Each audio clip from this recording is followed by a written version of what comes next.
ನಾನು ವೇಟ್ ಜಾಸ್ತಿ ಇತ್ತು, 84 ಕಿಲೋ ಇದ್ದೆ. ಈಗ 80 kg ಅಂದರೆ 4 ಕಿಲೋ ವೇಟನ್ನು ಲಾಸ್ ಮಾಡಿಕೊಂಡು, ಜೊತೆಯಲ್ಲಿ ಫಸ್ಟ್ ಬಂದ ದಿವಸ ನಮ್ಮ ಮಿಸ್ಸನ್ನು ಕರ್ಕೊಂಡು ಬಂದೆ. ಅವರು ಕೂಡ 74 ಕಿಲೋ ಇದ್ದರು, ಈಗ 4 ಕಿಲೋ ವೇಟನ್ನು ಕಡಿಮೆ ಮಾಡ್ಕೊಂಡಿದ್ದಾರೆ. ಸೂಪರ್. ಜೊತೆ ಎಲ್ಲಕ್ಕಿಂತ ನಾನು ಮೊದಲೇ ಬಂದಿನ ಸಾರಿ ಭೇಟಿ ಮಾಡಿದೆ. ಜಾಯಿನ್ ಆದ ದಿವಸನೇ ಮರ್ದೇ ನಮ್ಮ ಪರಿವಾರದಲ್ಲಿ ಕರ್ಕೊಂಡು ಬರ್ತೀನಿ ಅಂತ ಹೇಳಿದೆ, ಮರು ಕರ್ಕೊಂಡು ಬಂದೆ. ಅದಾದ ನಾವು ಹೋದ ದಿವಸ ಇಲ್ಲಿ ಫ್ಯಾಮಿಲಿ ಕ್ಲಬ್ಬಿಗೆ ಬಂದಾಗ ತುಂಬ ಖುಷಿ ಅಂತ. ಯಾಕಂದರೆ ನಾನು ಸಾಮಾಜಿಕವಾಗಿ 12 ವರ್ಷ ಆಯಿತು ಸಮಾಜಕ್ಕೆ ಚಟುವಟಿಕೆಯಲ್ಲೇ ತೊಡ್ಕೊಂಡಿದ್ದೀನಿ.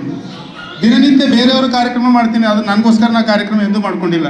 ಅದು ತುಂಬ ಖುಷಿ ಅನಿಸ್ತು. ಯಾಕಂದ್ರೆ ನಮ್ಮ ಕಡೆ ಫ್ಯಾಮಿಲಿ ಕಾರ್ಯಕ್ರಮ ಮಾಡ್ಕೊಂಡಿದ್ದು ಫಸ್ಟ್ ಟೈಮ್ ನಾನು ವೇದಿಕೆ ಮೇಲೆ ಲಾಸ್ಟ್ ಬಂದ. ಹೋದ ಸಲ ನಾನು ಖಾಲಿ ಇಬ್ಬರು ಬಂದಿದ್ದೇವೆ ಜೊತೆಯಲ್ಲಿ, ನಾನು ನನ್ನ ಮನೆಯವರು. ಈ ಸಲ 12 ಜನರಿಗೆ ಕರ್ಕೊಂಡು ಬಂದಿರೋ ಒಂದೇ ಎಲ್ಲಕ್ಕಿಂತ ದೊಡ್ಡ ಟೀಮು.